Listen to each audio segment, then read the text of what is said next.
Hi నమస్తే, welcome to టీవీ24 studio. మనతో పాటు ఇప్పుడు ఉన్నారు కామన్ మ్యాన్ కిరణ్ గారు. నమస్కారం సార్. నమస్తే. ఎలా సార్, బాగున్నారా? బ్రహ్మాండంగా ఉన్నాం. ఏంటి సార్ మరి ఏంటి విశేషం? చంద్రబాబు నాయుడు గారు ఢిల్లీ పర్యటనకి వెళ్తూ వైఆర్ టు బిల్ గేట్స్ గారిని కలిశారు. అసలు ఈ పర్యటన అంశాలు ఏంటి? ఈరోజు ఆంధ్రప్రదేశ్ 29 రాష్ట్రాల్లో కూడా నెంబర్ 1 పొజిషన్లో ఉండేది. కానీ మధ్యలో ఒక 5 సంవత్సరాలు ఆంధ్రప్రదేశ్కి బ్రేక్ పడింది. దానికి కారణం ఏంటి? మా దరిద్రం ఏంటంటే ఆ రోజు ఒక కాలకేయుడు ఆయన అడుగు పెట్టిన తర్వాత కరోనా రావటం కానీ రాష్ట్రాన్ని సర్వనాశనం చేసి 3 రాజధానులు కడతాను అని మాట్లాడిన తర్వాత అప్పుడు రియల్ ఎస్టేట్ పడిపోయింది. రాష్ట్రంలో బతికే పరిస్థితి లేదు. నేను పథకాలు ఇస్తున్నాను, మీరు బతుకుతున్నారు, నేను అమ్మఒడి ఇస్తాను, నేను నవరత్నాలు ఇస్తాను, నిరుద్యోగులకు ఉద్యోగాలు ఇస్తాను, ఉద్యోగస్తులకి జీతాలు ఇస్తాను అని చెప్పి బటన్లు నొక్కుంటా రాష్ట్రాన్ని సర్వనాశనం చేశాడు. కానీ ఈ 10 నెలల్లో రాష్ట్రంలో జరిగిన మార్పులు మీకు ఇప్పుడు రాజధాని ప్రాంతమైన అమరావతి, అలాగే గుంటూరు, విజయవాడ చుట్టుపక్కల 200 కిలోమీటర్ల దాకా ఎక్కడైనా కానీ ఎకరం కోట్లు దాటింది. అదేవిధంగా 26 జిల్లాల్లో ఈ ప్రాజెక్టులో 2027కి పోలవరం ప్రాజెక్టు పూర్తవుతుంది. అలాగే ఐటీ కంపెనీలు అన్నీ వైజాగ్ రావటం జరిగింది. వైజాగ్లో 8 5 స్టార్ హోటళ్ళు కడుతున్నారు. ఎన్నో ఇప్పుడు రీసెంట్గా లేలాండ్, అశోక్ లేలాండ్. కానీ జగన్మోహన్ రెడ్డి ఉన్నప్పుడు ఏంటంటే ల్యాండ్ టైటిలింగ్ యాక్ట్ అనేది, అంటే ఒరిజినల్ డాక్యుమెంట్స్ అతని చేతిలో పెట్టుకొని జిరాక్సులు మాకి ఇచ్చేసి మొత్తం అతను అమ్ముకునే విధంగా కబ్జాలు. ఇక దానికి కబ్జాలు అంటే పెద్దిరెడ్డి. ఇక మద్యం మాఫియా లిక్కర్ డాన్ ఎవరంటే అతని కొడుకైన మిథున్ రెడ్డి. వీళ్ళు చేసిన అక్రమాలన్నీ ఇలాగా ఉంటే ఈ 10 నెలల్లో జరిగిన మార్పులు కూటమిలో భాగంగా బీజేపీ, టీడీపీ, జనసేన తర్వాత ఇప్పుడు ఈ 33,000 ఎకరాలు. ఎందుకంటే 2014లో రాష్ట్రం విడిపోయిన తర్వాత 33,000 ఎకరాలు ఇచ్చినప్పుడు ఆ రోజు కొండ నీళ్ళు కొండ మట్టి తెచ్చింది మోడీ గారే. ఈరోజు అమరావతి డెవలప్మెంట్కి మరొకసారి మోడీ గారిని తీసుకొని వస్తాము అంటే మళ్ళీ రీశంకుస్థాపన చేయడం కోసం. అలాగే ఎందుకంటే ఒక 5 సంవత్సరాలు 3 రాజధానులు కడతాను అని చెప్పి రాష్ట్రాన్ని సర్వనాశనం చేసిన వ్యక్తి ఇప్పుడు మా రాష్ట్రంలో అన్నీ ఉన్నాయి. హైకోర్టు ఉన్నది, అక్కడ దాదాపు AIIMS, all India institute of medical sciences, దాదాపు ప్రతి ఒక్కరికి కూడా వైద్యం అందుబాటులో ఉండే విధంగా, విద్య కూడా అందుబాటులో ఉండే విధంగా ఇప్పుడు లోకేష్ గారు విద్యాశాఖ మంత్రి తీసుకున్న తర్వాత ఎన్నో మార్పులు వచ్చినాయి. ఇప్పుడు ఆంధ్రప్రదేశ్లో మాకేందంటే రాష్ట్రం విడిపోయిన తర్వాత మాకు 5 ఏళ్ళు రాజధాని లేకుండా పోయింది. మాకంటూ ఒక ఐపీఎల్ టీం కూడా లేకుండా పోయింది. ఇప్పుడు దాదాపు ఐపీఎల్ టీం లేదు, కానీ Bet365 యాప్ ఎవరు నడిపారు అన్న విషయం మీరు చూసుకుంటే ఇప్పుడు బెట్టింగ్ ఇప్పుడు ఈరోజు శ్యామల అంటే ప్రతిరోజు కూడా న్యూస్లో కనిపిస్తూ ఉంది. మా రాష్ట్రానికి రాజధాని లేకుండా, ఒక ఐపీఎల్ టీం లేకుండా లోకేష్ గారు మొన్న ఛాంపియన్స్ ట్రోఫీ అప్పుడు దుబాయ్ వెళ్ళి మ్యాచ్ చూడటం జరిగింది. ఎందుకు వెళ్ళారు అంటే ఇప్పుడు నితీష్ కుమార్ రెడ్డి మీకు ఐడియా ఉందా? ఇండియా టీంలో ఆడుతున్నారు. తిలక్ వర్మ తెలంగాణ, సిరాజు తెలంగాణ. అదేవిధంగా మా ఆంధ్రప్రదేశ్లో ఐపీఎల్ టీంకి సెలెక్ట్ అయిన వాళ్ళు 2 ఉన్నారు.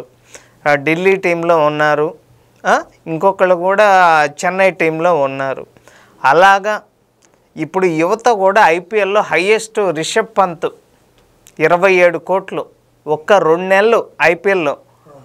అలాగా మా ఆంధ్రప్రదేశ్ నుంచి రావాలి అని చెప్పి ఆ రోజు లోకేష్ గారు వెళ్ళటం జరిగింది. ఎందుకంటే ఇలాగ ఆంధ్రప్రదేశ్ని నిరుద్యోగులకు ఉద్యోగాలు వేయటంలో కానీ, వ్యాపారాలు చేయటంలో కానీ, స్పోర్ట్స్ ఆడటంలో కానీ అన్ని రంగాల్లో ముందు ఉండాలి అని చెప్పి ఇప్పుడు అమరావతిలో ఇండియాలోనే పెద్ద స్టేడియం రెడీ అవుతుంది. స్టేడియంస్ కానీ ఇప్పుడు స్పోర్ట్స్ మెన్లు క్రికెటర్స్ జెంట్స్ కానీ లేడీస్ రావాలి అని కానీ బాబు గారు కానీ లోకేష్ గారు కానీ పవన్ కళ్యాణ్ గారు కానీ ఎంతో కృషి చేస్తున్నారు. అదేవిధంగా ఇప్పుడు ఏ టెక్నాలజీ వచ్చింది దాని గురించి కానీ ఇప్పుడు రీసెంట్గా బిల్ గేట్స్ని కలవటం జరిగింది. కానీ మా మాజీ ముఖ్యమంత్రి మహిళా ముఖ్యమంత్రి ఇప్పటి ఎమ్మెల్యే జగన్మోహన్ రెడ్డి గారు అప్పుడు గేట్స్ ఏదేదో మాట్లాడుతా గంజాయి పంట వేసుకుంటా నేను 3 రాజధానులు కడతాను, వైజాగ్లో కాపురం చేస్తాను, వైజాగ్లో ప్రమాణ స్వీకారం చేస్తాను అని నాశనం చేస్తే అలాగ ఉండకూడదు.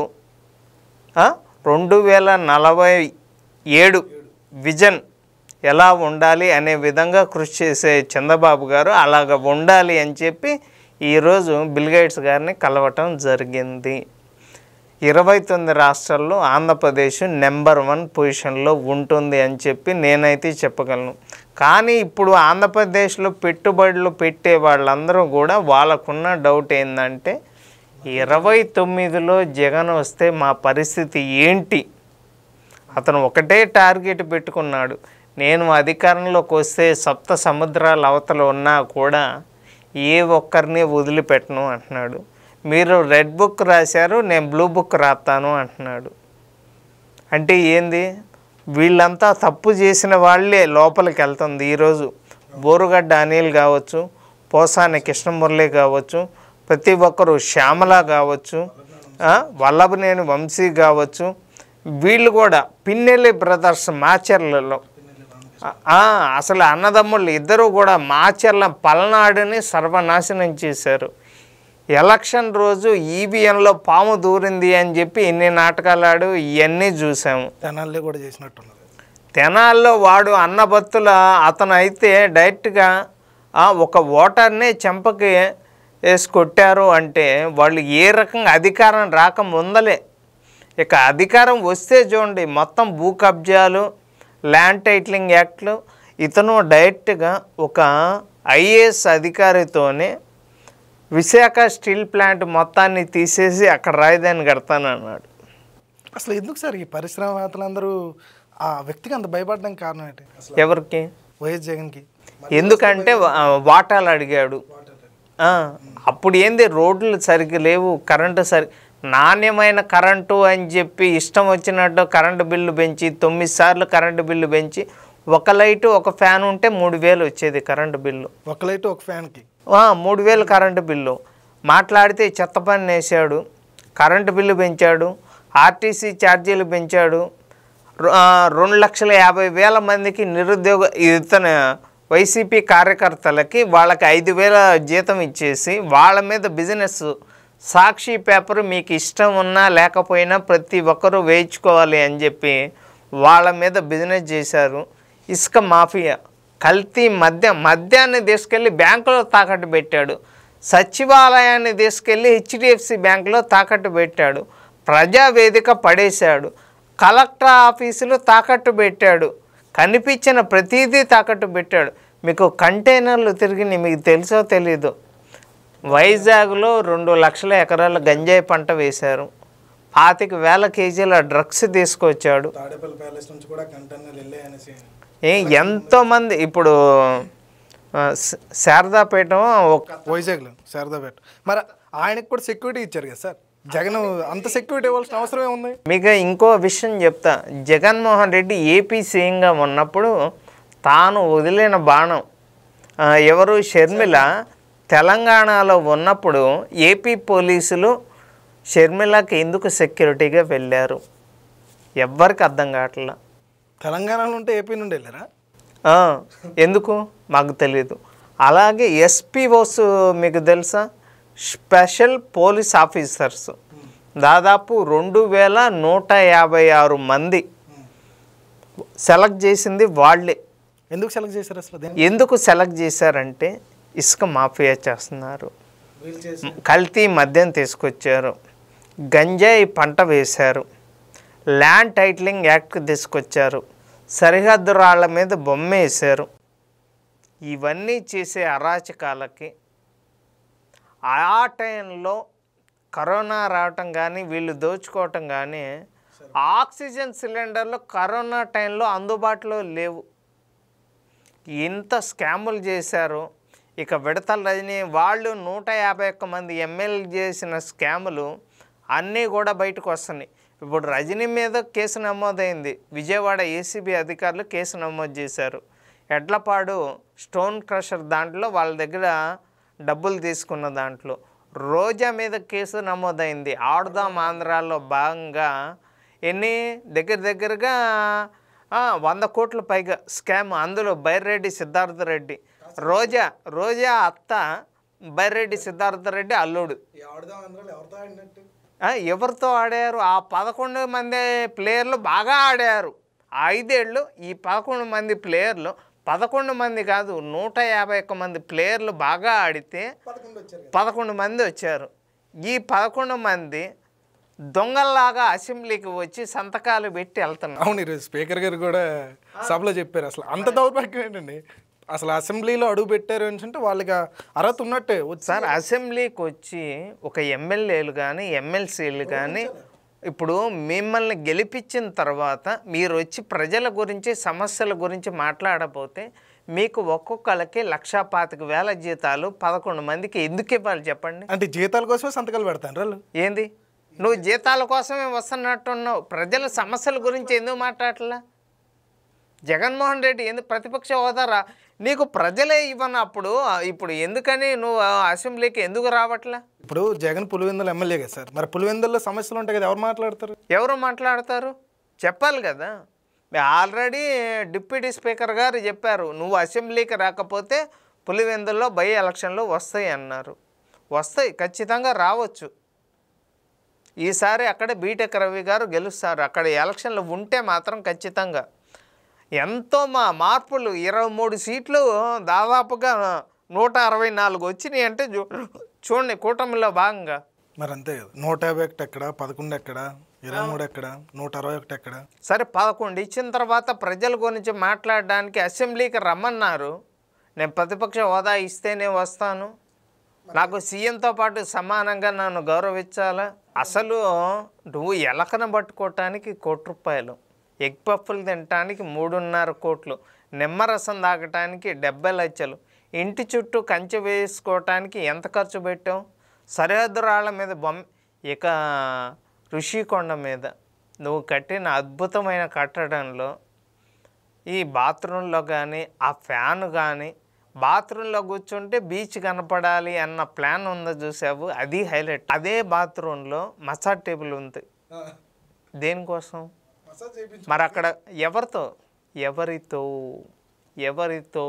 నువ్వు ఎవరితో అక్కడికి వెళ్తున్నావో, ఆ బిల్డింగ్ కట్టిన తర్వాత ఆ బిల్డింగ్ కట్టించింది ఎవరంటే రోజా. దాంట్లో రోజా కొడుక్కి కారు గిఫ్ట్గా ఎందుకు ఇచ్చింది? అవును, ఇందులో తిరుపతి లడ్డు విషయంలో సిట్టు విచారణ ఇంకా పూర్తి అవ్వలేదా? ఆల్రెడీ 4 లోపలికి వెళ్ళారు. ఇంకా పైగా దస్తగిరిని సంవత్సరంలో చంపేస్తామంటున్నారు. అందరూ ప్రధాన సాక్షులు అందరూ 6 నెలలకు ఒకసారి 6 నెలలు చనిపోతాడు. సరే, అభిషేక్ రెడ్డి అతను డాక్టర్కి ఆరోగ్యం బాగాలేక చనిపోయారు. డాక్టర్కి తెలియదా ఆరోగ్యం ఎంత జాగ్రత్త ఉంచుకోవాలనేది? చిన్నపాటి జ్వరం, అది 25 సంవత్సరాలు జ్వరం వచ్చి చనిపోయారు. రంగన్న విషప్రయోగం జరిగింది. ఎప్పుడు విషప్రయోగం జరిగింది? కూటమి అధికారంలో ఉన్నప్పుడు. వివేకానందరెడ్డి గారు ఎప్పుడు చనిపోయారు? టీడీపీ అధికారంలో ఉన్నప్పుడు. టీడీపీ అధికారంలో ఉన్నప్పుడు ఇంతమంది చనిపోతున్నా, దస్తగిరిని చంపుతామని బెదిరిస్తున్నా కూడా ఎందుకని ఆ కేసు మీద యాక్షన్ తీసుకోలేకపోతున్నారు? ఎందుకు తీసుకోలేకపోతున్నారు మాకే అర్థం కావట్లేదు.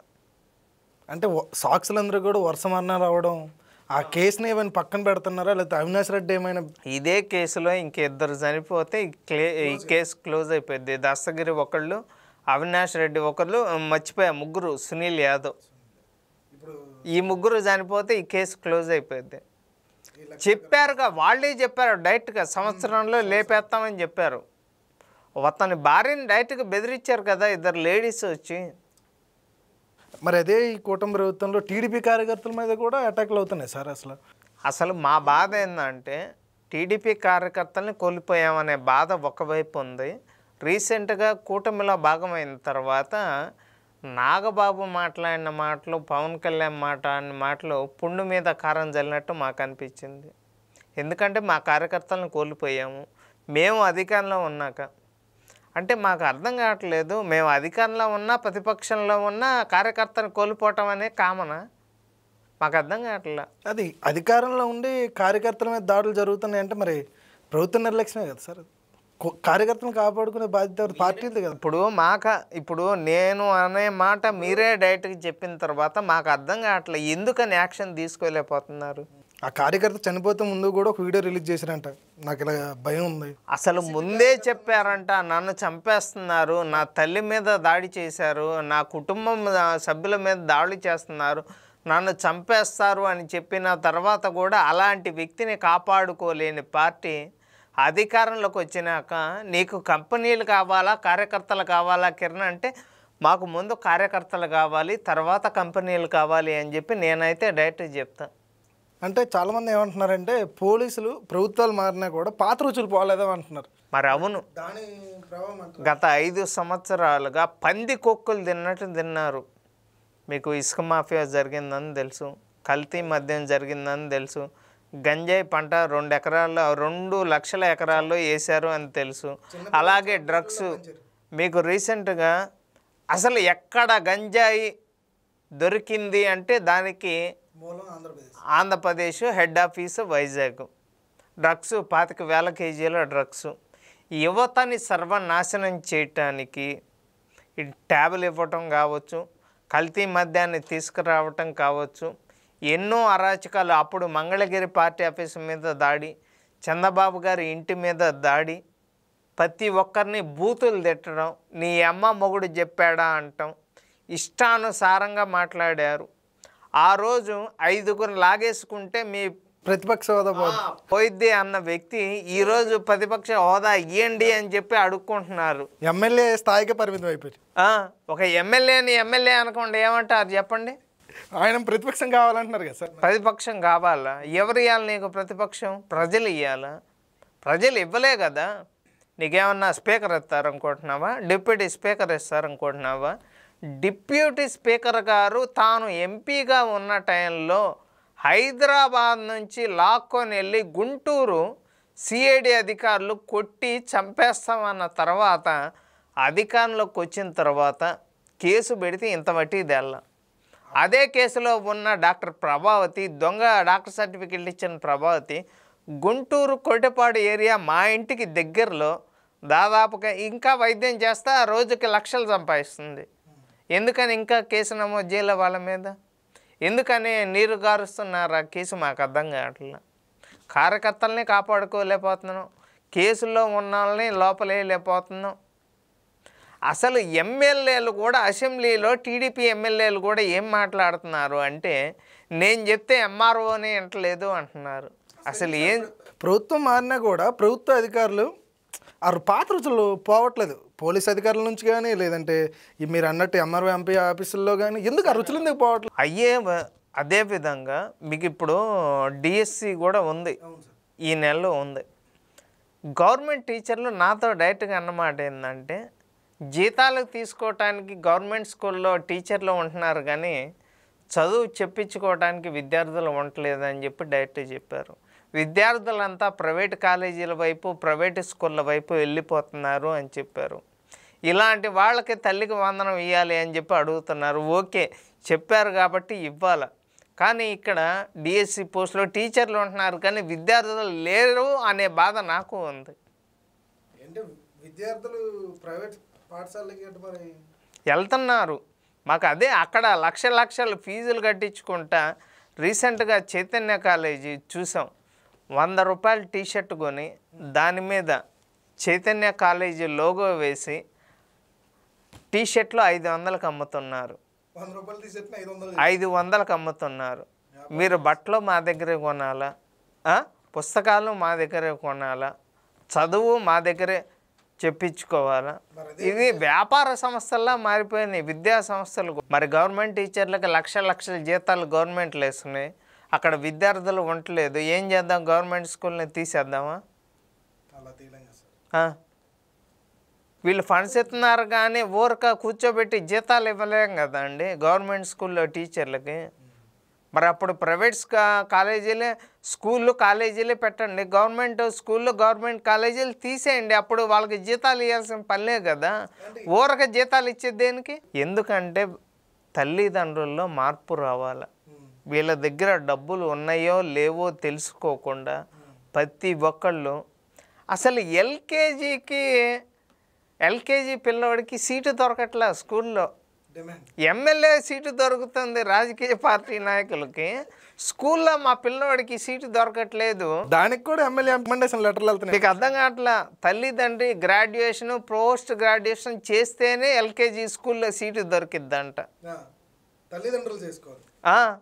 అసలు ఇలాంటి స్కూళ్ళు ఉండి సరే ఇవన్నీ ఓకే, అప్పులు చేసి కానీ పొలాలు అమ్మి కానీ చదివించిన తర్వాత ఈ పిల్లోడికి బయట ఉద్యోగం ఇస్తున్నామా అంటే ఆ అబ్బాయికి మేము నిరుద్యోగ పింఛను ఇస్తామంటున్నారు. ఎందుకని ఆంధ్రప్రదేశ్లో కానీ తెలంగాణలో కానీ ఉండకుండా అమెరికా వెళ్ళిపోయి ఎందుకు జాబులు చేస్తున్నారంటే స్క్రాప్ అంతా ఇండియాలో ఉంది, టాప్ అంతా ఫారెన్లో ఉంది. ఎందుకంటే దీనికి మెయిన్ కారణం ఇక్కడ రిజర్వేషన్లు. కడుపులో కత్తెరలేసి గుట్టేవాడు డాక్టర్లు అవుతున్నారు, 90 మార్కులు వచ్చినోడు బయట అటెండర్గా ఉంటున్నాడు. అది కారణం. ఇప్పుడు రీసెంట్గా ఉచిత బస్సు ప్రయాణం మహిళలకి ఇస్తాను అని చెప్పారు కదా బాబు గారు. అక్కడ మహిళలే మాకొద్దు ఉచిత బస్సు ప్రయాణం. ఎందుకు అంటే తెలంగాణలో మేము చూసాం ఈ గొడవలు ఇవన్నీ. మాకొద్దు ఉచిత పథకాలు ఎవరికి కావాలండి? ఇప్పుడు అమరావతిలో కట్టడాలు కడుతున్నారు, మీకు తెలుసా తెలీదా? ఎవరు కడుతున్నారు తెలుసా? బీహార్ వాళ్ళు, గుజరాత్ వాళ్ళు, రాజస్థాన్ వాళ్ళు.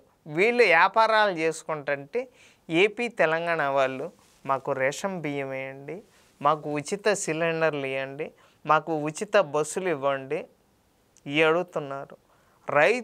రైతు బంధు కన్నా ముందు ఏం అడుగుతారు అంటే పండించిన పంటకు గిట్టుబాటు ధర అడుగుతారు.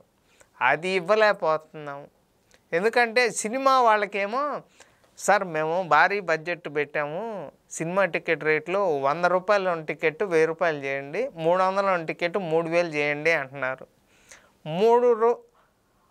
3 రూపాయలకు దొరికే మొక్కజొన్న కండ పాప్కార్న్ 500, 1000, 2000 ఇలా దోచుకుంటున్నారు.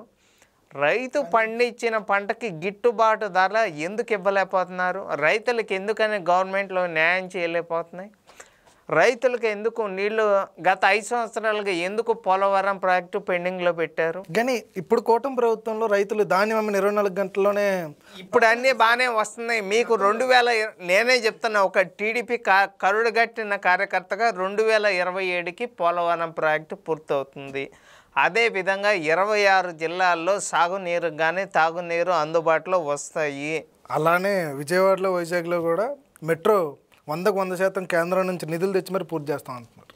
అలాగే ఎందుకంటే మాకు గుంటూరులో మెట్రో ఉండదు, ఎందుకంటే గుంటూరు రోడ్లు చాలా చిన్నవి.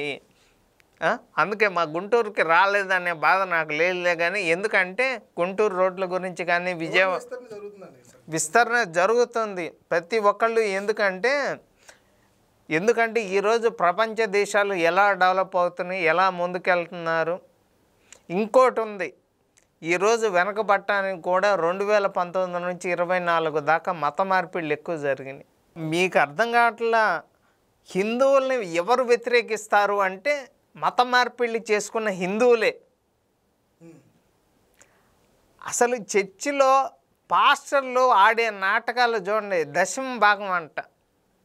మీకు ఒక 10,000 శాలరీ వస్తుంది అనుకోండి మంత్లీ, అక్కడ ఒక నెలకు ఒక 1000-2000 ఒక 10% పాస్టర్కి ఇవ్వాలంట, కట్టాలి, ట్యాక్స్ కట్టాలి.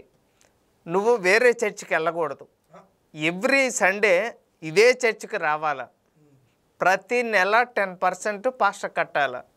కానీ ఆ పాస్టర్ పక్కన ఉన్న పాస్టర్ దగ్గరికి వెళ్తాడు, వాళ్ళిద్దరు మాట్లాడుకుంటారు.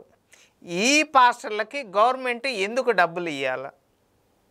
పాస్టర్లకి డబ్బులు ఎక్కడి నుంచి ఫస్ట్ తారీఖు ఇస్తారు? హిందువుల దేవాలయాల నుంచి డబ్బులు తీసుకునే అధికారం గవర్నమెంట్కి ఎందుకు ఉంది? చర్చిలో కానీ మసీదులో కానీ డబ్బులు తీసుకునే అధికారం గవర్నమెంట్కి ఎందుకు లేదు? నాకు చాలా డౌట్స్ ఉన్నాయి. హిందూ దేవాలయాల మీద దాడులు జరిగినాయి. ఆంజనేయ స్వామి చెయ్యి ఇరిగిపోయినా తప్పులేదు, విజయనగరంలో పంతులు ఇలా చేతిలో తలకాయ పట్టుకుని వస్తుంటే చూస్తుంటేనే రథాలు తగలబెట్టారు, కందిరీగలు తగలబెట్టినాయి అన్నారు, కుక్కలు ఫైల్స్ తీసుకెళ్ళినాయి అని చెప్పారు. ఇన్ని దారుణాలు చూసాం 2019 నుంచి. అసలు కిరణ్ ఈరోజు తన జీవితాన్ని నాశనం చేసుకొని ఈరోజు ఇట్లా మాట్లాడుతున్నాడు అంటే మా రాష్ట్రం ఇంకొకసారి జగన్మోహన్ రెడ్డి అధికారంలోకి వస్తే ఇండియా మ్యాప్ నుంచి తీసేయండి అని చెప్పా. 2024 జూన్ 4వ తారీఖున రిజల్ట్స్ వచ్చే రోజు నైట్ నిద్రపోలే. అంటే మీరు నిద్రపోలేదంటే జగన్ మళ్ళీ అధికారంలో వస్తారని మీరు ఊహించారా? మాత్రం రాష్ట్రం కనపడదు. అప్పటిదాకా మా మీద దగ్గినా తుమ్మినా కేసులు పెట్టారు. అసలు 2023 నుంచి కేసులు ప్రతి ఒక్కటి ఎందుకు కేసులు పెడుతున్నారో తెలియదు. నేను ఆ రోజు ఎందుకంటే 2023 ఏప్రిల్ 28వ తారీఖు రజనీకాంత్ గారు విజయవాడ వచ్చారు. ఏది ఎన్టీఆర్ గారి ప్రోగ్రాం అప్పుడు వస్తే నేను ఆ రోజు వెళ్ళా. వారాహి ఛానల్ దాంట్లో మాట్లాడా. నాకేం తెలుసండి, ఈయనేమో వైజాగ్లో 2024 ఎలక్షన్లో గెలిస్తే నేను వైజాగ్లో కాపురం పెడతాను, వైజాగ్లో ప్రమాణ స్వీకారం చేస్తా అంటున్నాడు. ఎవరితో కాపురం చేస్తాను నాకు తెలియదు అన్న. అది హైలైట్ అయిపోయి 3 లక్షల పైన వ్యూస్ వచ్చేసి నాకు ముందు రోజే డైరెక్ట్ కాల్స్ వచ్చినాయి. కిరణ్ నిన్ను అరెస్ట్ చేసే టైం దగ్గర పడింది, కొద్దిగా జాగ్రత్త అన్నారు. ఈలోపు నాకు మా ఐటీడీపీ చింతకాయల విజయ్ గారు ఫోన్ చేసి వద్దులే కానీ ఇక్కడ వద్దులే కానీ హైదరాబాద్ అన్నారు. వచ్చా. నేను ఇక్కడికి వచ్చిన తర్వాత ఇక్కడికే వచ్చి నా ఫోటో చూపించి ఈ అబ్బాయి ఇక్కడ నుంచే వీడియో చేస్తున్నాడు, ఈ అబ్బాయి అసలు కిందకి నేను బయటకు వెళ్ళా, ఇదే బిల్డింగ్లో ఉండి దాదాపు బయటకు వెళ్ళొద్దు పోలీసులు ఉన్నారు. ఆ చివరి ఒక కారు ఈ చివరి ఒక కారు నా ఫోటో పెట్టుకొని రెడీగా ఉన్నారు. అసలు RRR గారిని హైదరాబాద్ నుంచి తీసుకెళ్ళి దిక్కు లేదే. ఇంకా నా పరిస్థితి కిరణ్ ఎవరిని పట్టించుకుంటారు?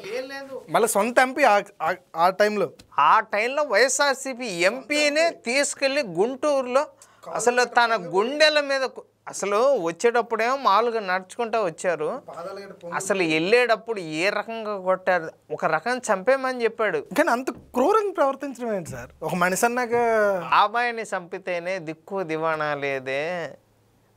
అదే కేసులో ఉన్న వాళ్ళు ఒక్కొక్కరిని చంపుకుంటా వస్తుంటే కుక్కను చంపారు ఫస్ట్.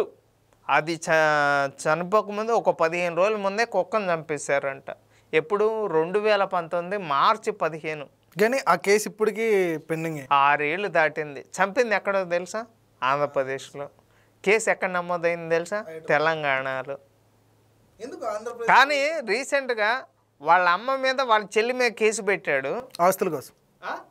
వైవి సుబ్బారెడ్డి వాళ్ళ అమ్మగారు చనిపోతే రీసెంట్గా బాపట్ల జిల్లా మేదరమెట్ల దగ్గర హెలికాప్టర్ వేసుకొని వెళ్ళి ఇద్దరు తల్లి కొడుకులు ఇద్దరు కలిసి మాట్లాడుకుంటున్నారు. మాట్లాడుకోరా? 2024 ఎలక్షన్లకు ముందల ఆమె అమెరికా ఎందుకు వెళ్ళింది చెప్పండి? ఏం కాదు, ఎలక్షన్ టైంలో ఈయన దగ్గరికి వెళ్తే చంపేస్తాడు. ఖచ్చితంగా రాసి పెట్టుకోండి. 2029 ఎలక్షన్లకి ఒక నెల ముందల మనిద్దరం మళ్ళీ కలుద్దాం. అమెరికాలో ఉంటుంది. నా కొడుక్కి దయచేసి ఓటేయకండి అని చెప్పి 24లో చెప్పింది. ఈ మాట వాస్తవమే. తెలుసా తెలీదా మీకు? ఇదే మాట మళ్ళీ 29లో చెప్పింది. మళ్ళీ ఇద్దరు బాగానే కలుపుతారు. అసలు మరి అది అంతా కూడా గోత్రం లేని రెడ్లు అక్కడ కరుడు కట్టిన నాకు తెలిసిన వాళ్ళే పులివెందుల వాళ్ళే నా గురించి ఎట్లా మాట్లాడుకుంటున్నారు అంటే మా వీడియోస్ ఏ సెల్ ఫోన్ చూసినా కానీ గిర్రా తిరిగినాయి. అప్పుడు గిర్రా తిరుగుతుంది ఫ్యాను అనే విధంగా నేను సీమరాజ వీడియో చేస్తుంటే ఒక అతను డ్రైవరు పులివెందుల్లో ఈ ఇద్దరు వ్యక్తులు ఈ కామన్ మ్యాన్ కిరణ్ని సీమరాజా అని నాకు కనపడితే చంపేస్తా అన్నాడు. పులివెందుల్లో కాదు, నెల్లూరులో కాదు, ఆంధ్రప్రదేశ్లో ఏ ఒక్క ఊరోళ్ళు అయినా ఈ ఇద్దరు కనపడితే మేము చంపేస్తాము. ఎందుకంటే ఆ రకంగా చేసాం వీడియోస్. మేము చచ్చినా పర్లేదు, రాష్ట్రం బాగుండాలి, మాకు రాజధాని అమరావతి ఉండాలి అని చెప్పి మేము ఎంతో కష్టపడి అసలు ఎలక్షన్ టైంలో అయితే హైదరాబాద్లో ఉన్న గుళ్ళు మొత్తం తిరిగా. జగన్ వస్తే మా పరిస్థితి ఏం స్వామి అని. దాదాపు చిలుకూరు బాలాజీ టెంపుల్ దాదాపు అక్కడ ఎన్ని రౌండ్లో దాదాపు ప్రదక్షిణలు 110 ఎన్నో. అసలు రాజధాని కోసం నేను పడ్డ కష్టం చదువులో లేదు. అమ్మాయి వెనక తిరగల. రాష్ట్ర రాజధాని కోసం గుంటూరు నుంచి తుళ్ళూరు దాకా సైకిల్ దొక్కడం కావచ్చు, పాదయాత్రలో వెళ్ళటం కావచ్చు, రోజు కేసులు పెట్టించుకోవటం, స్టేషన్ పోవటం, సాయంత్రం మళ్ళీ బయటకు రావటం, రోజు ఇదే పని. కేసులు పెట్టించుకోవటం ఇదే పని. అలాగా మా రాష్ట్రం కోసం మేమైతే చాలా కష్టపడుతూనే ఉన్నాం. మీ కష్టాన్ని తగ్గట్టు ప్రజలు కూడా గుర్తించారు సార్. గుర్తించే ఈరోజు కూటమి ప్రభుత్వానికి అధికారం ఇచ్చారు. కానీ ఇంకేందంటే ఇప్పుడు తెలంగాణ కష్టాల్లో ఉంది. ఇప్పుడు ఏంటంటే కాంగ్రెస్ మీద పూర్తి వ్యతిరేకత ఉంది. అలాగని చెప్పి కేసీఆర్ చేతిలో పెడితే 10 ఏళ్ళు నాశనం. ఇక్కడ మీకు మద్యం ధరలు తగ్గినాయి తెలుసా తెలంగాణలో? ఎందుకు తగ్గినాయి? బ్రాండ్లు ఒరిజినల్ మంచి బ్రాండ్లే వచ్చినాయి కానీ బీర్ రేట్లు పెరిగినాయి. మద్యం రేట్లు బాగా తగ్గినాయి. ఎందుకు తగ్గినాయి తెలుసా? మంచి బ్రాండ్లు ఆంధ్రప్రదేశ్ వచ్చినాయి. మీకు ఇక్కడ రియల్ ఎస్టేట్ పడిపోవటానికి కారణం ఏంటంటే హైడ్రా తీసుకొచ్చారు. ఎందుకంటే గత 10 సంవత్సరాలుగా ఇక్కడ భూ కబ్జాలు చేసి చెరువుల కబ్జా చేసి అక్కినే నాగార్జున కన్వెన్షన్ కూల్చేయటం జరిగింది చూసారా?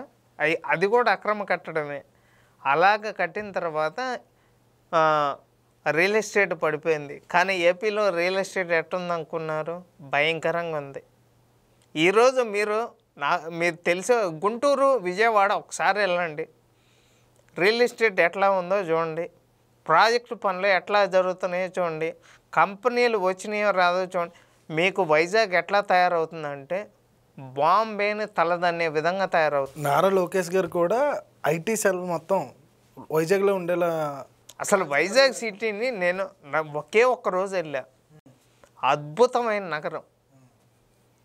8 5 స్టార్ హోటళ్ళు, లూలు మాలు, హైదరాబాద్లో కన్నా పెద్ద లూలు మాలు.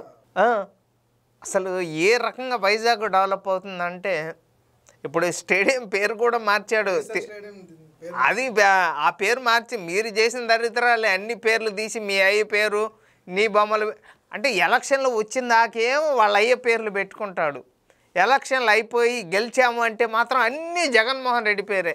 జగన్ పాల వెల్లువ అని చెప్పి అమూల్ డైరీకి మొత్తం ఏపీలో ఉన్న పాలు మొత్తం పోయాలి అని చెప్పి కోట్లు అవినీతి చేశాడు. ప్రతి ఒక్క దాంట్లోనూ అవినీతి. మరి ఇవన్నీ బయటపడతాయంట కూటమి ప్రభుత్వంలో. 26 జిల్లాల్లో 26 ప్యాలెస్లు బయటపడ్డాయి. అది కూడా ఎలక్షన్ తర్వాత బయటపడ్డాయి.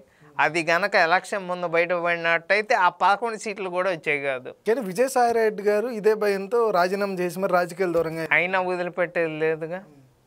నువ్వు శాంతి చేసిన అరాచకాలు,